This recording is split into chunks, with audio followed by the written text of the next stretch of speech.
안녕하세요. 짧은 결혼 생활을 뒤로하고 헤어짐을 선택한 30대 여성입니다. 그리고 다 끝난 마당에 무슨 미련이 남아서 이렇게 글을 쓰냐는 사람도 있겠지만 마지막으로 후련하게 내뱉고 싶어서 그러니 이해해 주셨으면 좋겠네요. 일단 저는 소위 사람들이 말하는 엘리트 코스를 밟아왔어요. 중학교 때부터 전교 1등을 놓친 적이 없었고 선생님들의 적극적인 지지와 권유에 힘입어 특목고에 진학했지요. 하지만 제가 고등학교 2학년이 되던 무렵 부모님이 하시던 사업이 점점 어려워졌고 결국 2학년 말에는 쫓겨나듯 살던 집을 떠나야만 했네요. 그리고 저는 그런 상황의 대학은 사치라고 생각했어요. 대학이 문제가 아니라 빨리 돈을 벌어야겠다 싶었죠. 하지만 특목고라는 분위기도 그렇고 제가 원래 공부하는 걸 좋아하다 보니 학업을 포기한다는 게 쉬운 일이 아니더라고요. 그런데 그때 저희 큰아버지께서 손을 내밀어 주셨어요. 큰아버지께서 일단은 대학 문턱은 넘고 그 후에 고민을 해도 하라며 제게 용기를 주셨거든요. 게다가 결국 제가 S대에 합격한 걸 아시고는 첫 학기 학비를 내주셨지요. 지금 생각해보면 큰어머니한테도 감사한 마음이에요. 두 분도 저희 아버지한테 빌려주신 돈도 있으셨으니 솔직히 내키는 일이 아니셨을 텐데 말이죠. 아무튼 그렇게 대학에 갔고 이후로는 장학금과 아르바이트로 학비를 충당했습니다. 돈 때문에 휴학도 몇 번이나 해야 했고요. 제가 그런 고생을 하는 동안 저희 부모님이라고 손 놓고 가만히 계셨던 것은 아니에요. 다만 두 분이 10여 년의 나님 끝에 저를 가지셨다 보니 제 주변 친구들의 부모님들보다 연세가 많으셨어요. 게다가 망해가는 사업을 어떻게든 살려보려고 두 분 다 백방으로 뛰어다니시며 마음고생 몸고생 하셨다 보니 건강도 많이 나빠지신 상황이었죠. 그래서 의지가 있으셨어도 하실 수 있는 일이 많이 없으셨어요. 쓰다 보니 제 신세한탄같이 들리는데 아무튼 나름대로 힘든 세월을 보냈습니다. 그래서 저는 남들과는 조금 다른 인생의 목표를 갖게 되었죠. 연애니 결혼이니 그런 건 모르겠고 그저 두 분이 마음 편히 계실 집 하나만 장만해드리자고요. 한편 우여곡절 끝에 대학을 졸업하고 학교에 지원을 받아 저는 작은 사업을 시작할 수 있었습니다. 그리고 이후로 한동안 제 생활은 오로지 일밖에 없었어요.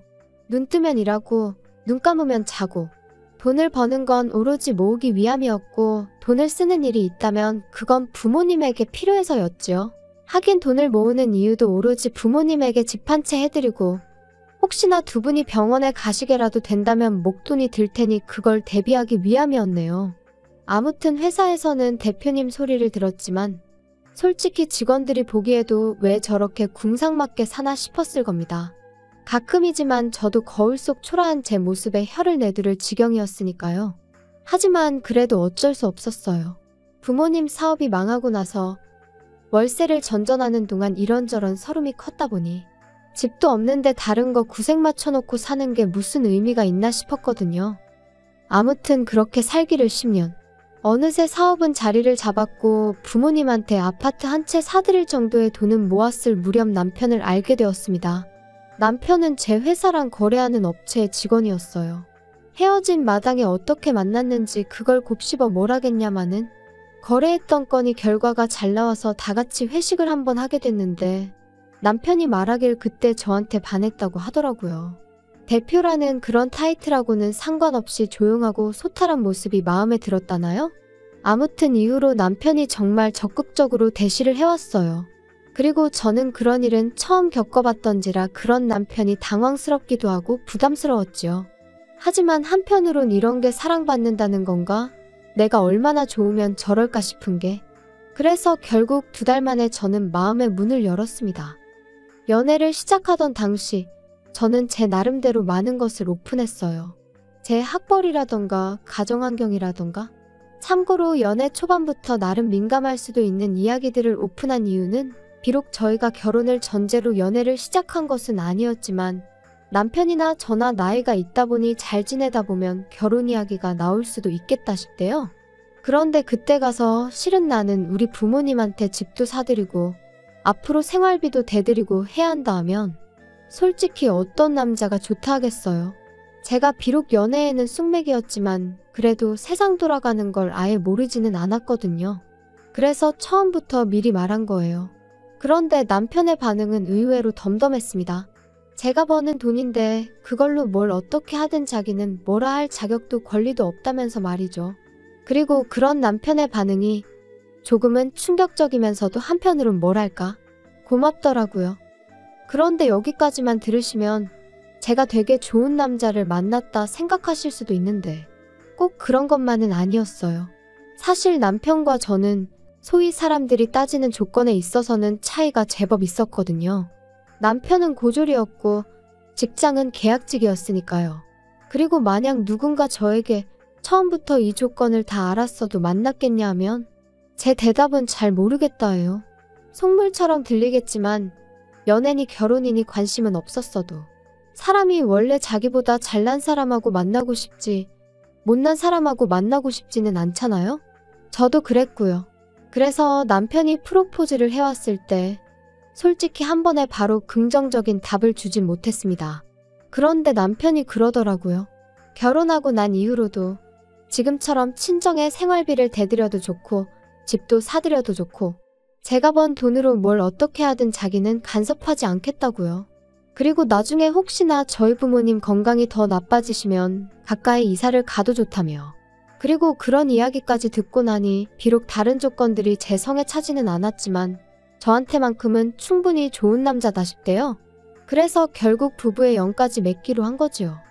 그런데 막상 결혼식을 올리고 나니까 다른 사람도 아니고 시부모님 특히나 어머님이 그렇게 제가 친정에 하는 걸로 눈치를 주시더군요. 하루는 저에게 따로 할 말이 있다며 연락도 없이 저희 회사로 찾아오셔서는 바쁘니? 얘기 좀 할까 해서 왔다.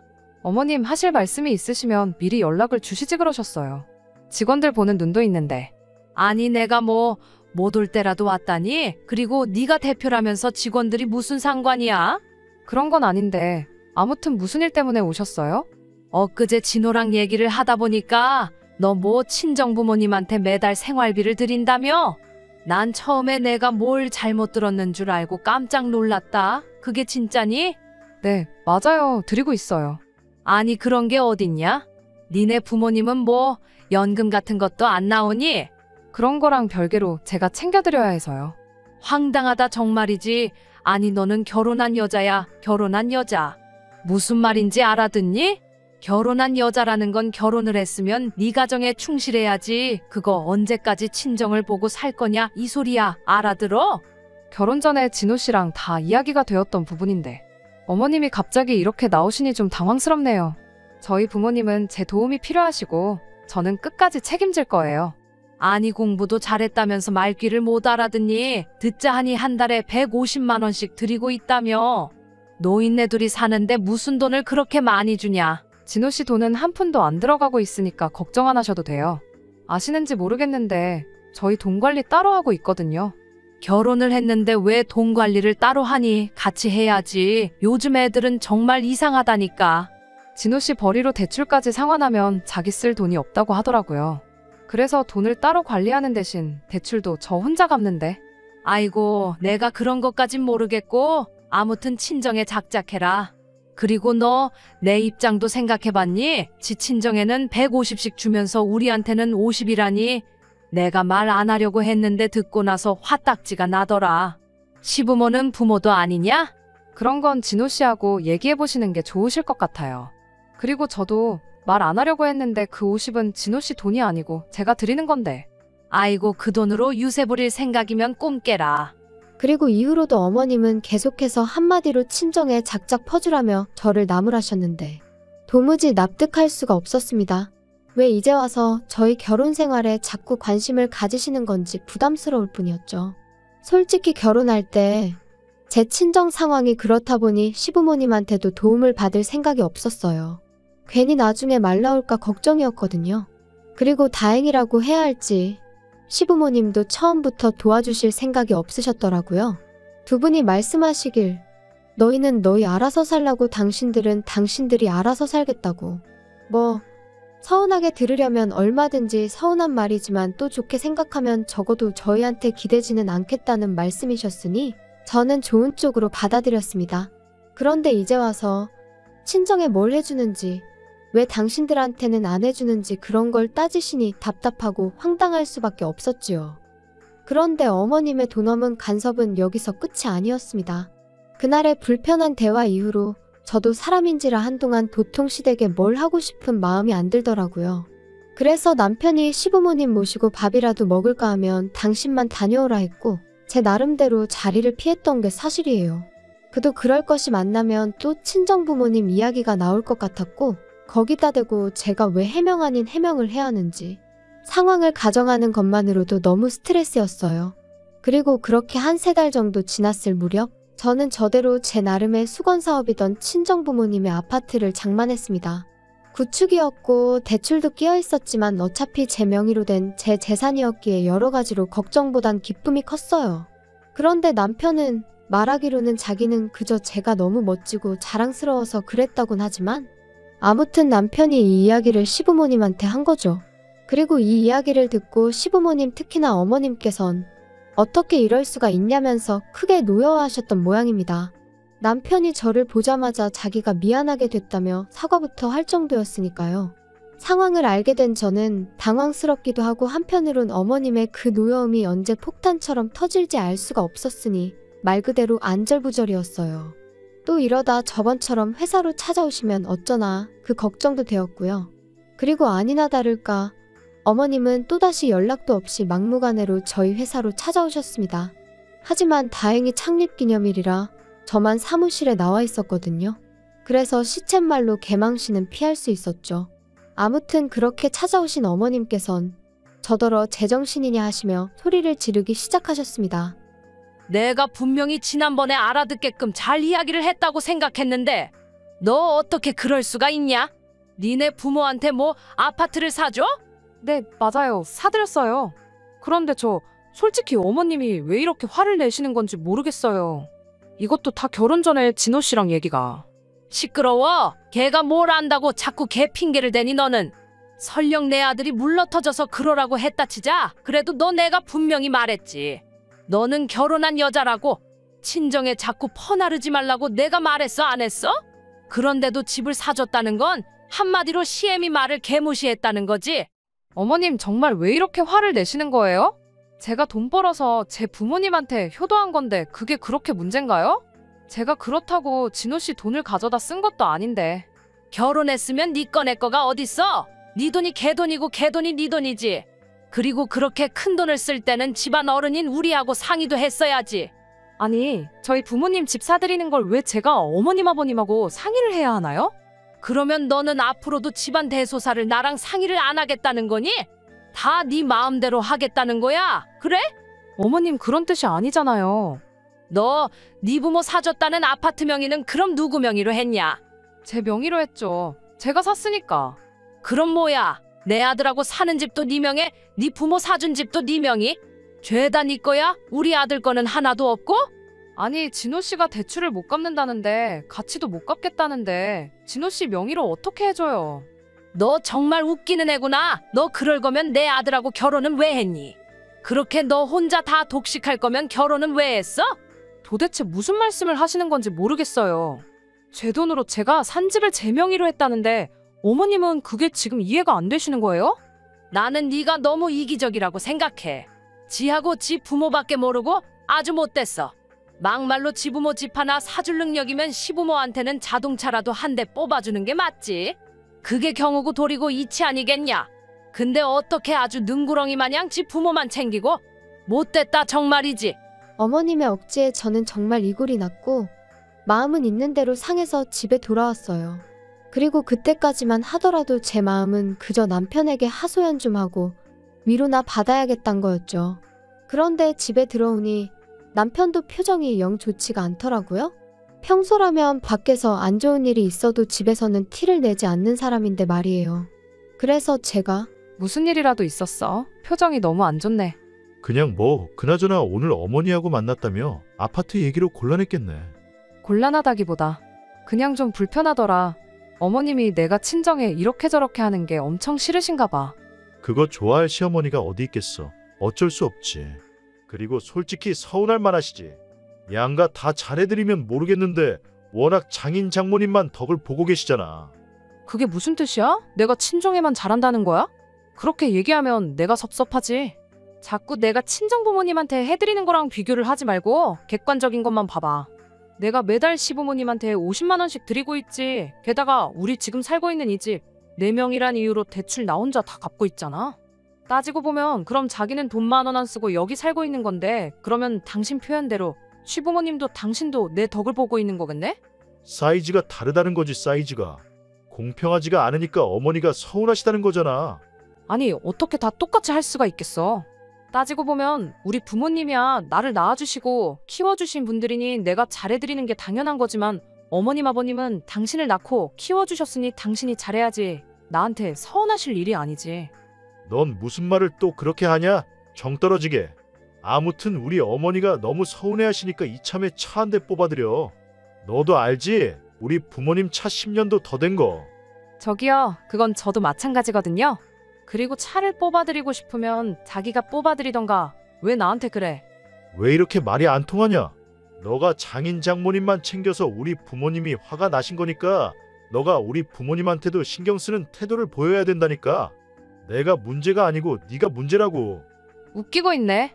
내가 우리 부모님을 챙기는 거고 당신이 당신 부모님을 챙기는 거야. 어머님이 서운해하시는 건 욕심이 과하신 거고. 너무 충격이었어요. 남편이 그렇게 생각을 하고 있을 거라곤 상상도 못했고 게다가 차를 뽑아드리자는 그 황당한 말은 뭔지 어이가 없었다고 해야 할까요? 그래도 그땐 오죽 답답하면 그런 헛소리를 다 했을까 생각하며 어떻게든 남편을 이해해보려고 했어요. 그런데 서로 정말 필요한 말만 하고 지낸 지 일주일이나 지났을까 남편이 시부모님을 뵈러 가자 아주 단판을 지으러 가자 그러더라고요. 그래서 저는 속으로 남편이 드디어 정신을 차렸구나. 제대로 내 입장을 대변해 주려나 보다 싶었습니다. 하지만 시댁에 도착하기가 무섭게 그 어느 때보다 밝은 표정으로 서로를 반기는 세 사람의 얼굴을 보니까 직감적으로 남편이 저를 위해 온 게 아니다 싶대요. 그래 둘이서 얘기는 잘했다며? 아버지랑 나는 결정 다 했어. 내일 계약하러 가면 돼. 결정 다 하셨어요? 잘하셨네. 자기도 이리 와서 봐봐. 도대체 무슨 이야기를 하는 거야? 이게 뭐야? 자동차? 내가 저번에 바꿔드리자 했잖아. 나는 안 된다고 했고. 여기까지 와서 또 이럴 거야? 진짜 고집 좀 그만 부려. 나는 장인 장모님한테 잘하는데 넌 진짜 왜 이렇게 삐딱선을 타냐? 당신이 우리 엄마 아빠한테 잘했다고? 뭘 그렇게 했는데? 이따금씩 가면 거실에 앉아서 TV 보고 주는 음식이나 먹다 오는 게 전부면서 뭘 그렇게 잘했어? 그렇다고 뭐 단돈 10만 원이라도 들여보기랬어. 뭐랬어? 돈이 전부가 아니잖아. 다른 것도 안 했고 돈도 안 했다는 게 문제지. 그리고 어머님, 저 차 안 사드려요. 저는 그럴 능력도 없고요. 그럴 생각도 없어요. 진호 씨가 뭘 단단히 착각을 했나 봐요. 그럼 여긴 뭐 하러 왔냐? 사람 염장 지르러 온 거야 뭐야? 그리고 너 그렇게 네 친정만 싸고 돌 거면 뭐 하러 내 아들하고 사냐? 그냥 가서 네 부모나 끌어안고 살지? 너 진짜 나 같은 남자가 흔한 줄 알아? 내가 너 장인 장모님한테 생활비를 못 드리게 했어 어쨌어? 근데 그런 건 다 네 하고 싶은 대로 하고 장인 장모님한테 하는 만큼 우리 부모님한테도 해드리자니까 그건 싫다는 거 너무 이기적인 거 아니야? 뭐든지 정도가 있는 거지. 그리고 당신 말대로면 내가 내 친정을 내 돈으로 도와준다는데 그러려면 시댁에도 내 돈을 써야 된다는 거잖아. 내가 왜 그래야 되는데? 너 저번에 내가 말한 거 못 알아들어 처먹었냐? 너는 결혼한 여자라고? 네 재산이 우리 아들 재산이라고. 그러니까 우리 아들 허락이 필요하지. 내 허락도 필요하고. 제정신이세요? 그럴 거면 제가 차라리 어머님 아들하고 안 살면 되겠네요. 안 살면 허락이고 나발이고 필요 없잖아요? 안 산다는 게 무슨 소리야? 그럼 뭐 이혼이라도 한다고? 이혼은 무슨 이혼이에요. 애시당초 남남인데. 그건 또 무슨 소리야? 니들이 왜 남남이야? 당신이 말해봐. 왜 우리가 남남인지. 아니 그게 지금 이 여자 앞으로 대출이 얼마나 많은지 아세요? 근데 혼인신고라도 했다가 얘가 대출을 못 갚는다고 하면 그거 다 나한테 넘어올까 봐. 야, 이 멍청아. 그러면 제 앞으로 된 아파트 팔아서 갚으면 되는 거지. 그게 무서워서 혼인신고를 여태껏 안 했다는 게 말이 되냐? 남은 대화는 두 분이서 알아서 하시고요. 상관없는 남인 저는 이만 가볼게요. 그리고 당신 짐은 내가 현관 밖에 꺼내놓을 테니 알아서 챙겨가. 그리고 이후의 일은 아주 어이가 없었습니다. 제가 집에 들어오고 얼마 안 돼서 남편이 들어오려고 했는데 이미 제가 현관 비밀번호를 바꿔버려서 들어오질 못했거든요. 그러니까 문 앞에서 자기가 잘못했다면서 얼굴 보고 얘기 좀 하자 어쩌자. 하지만 그러던지 말던지 저도 안 열어주고 버텼죠. 막말로 시끄럽게 굴어서 앞집에서 신고라도 하면 그럼 경찰이 와줄 테니 오히려 땡큐겠다는 생각이 들기도 했으니까요. 그런데 그럴 깜냥도 없던 남자였어요. 몇 번 두드리고 사정하다 안 되니까 너무한다면서 문자 하나 남겨놓고 자리를 떠났거든요. 그리고 그런 모습을 보니 그나마 좀 남아있던 오만정이 싹 사라지는 기분이 돼요. 아무튼 그래도 한두 달 가까이 남편은 전화와 문자로 저에게 용서를 구하긴 했지만 결론은 헤어졌습니다. 애시당초 저랑 제 부모님을 있는 그대로 인정하고 받아준다는 점에서 남편과의 결혼을 결심했던 건데 그 전제가 틀어진 이상 남편과 살 이유가 없었으니까요. 그리고 지금은 뭐 하나 아쉬운 거 없이 잘 지내고 있어요. 남편과의 일과는 별개로 제 사업은 여전히 잘 되어가고 있고 꺼릴 것 없이 친정부모님을 챙겨드릴 수 있어서 좋네요. 뭐 누군가는 저더러 그래도 언제까지 부모 뒤치다꺼리만 할 거냐. 네 인생을 살아야지 하는데 누가 그렇게 산다고 하던가요? 저는 그저 제 나름의 도리를 했을 뿐이고 이제 집도 해드렸으니 새로운 목표를 세워서 제 행복을 위해 다시 한번 열심히 달릴 겁니다.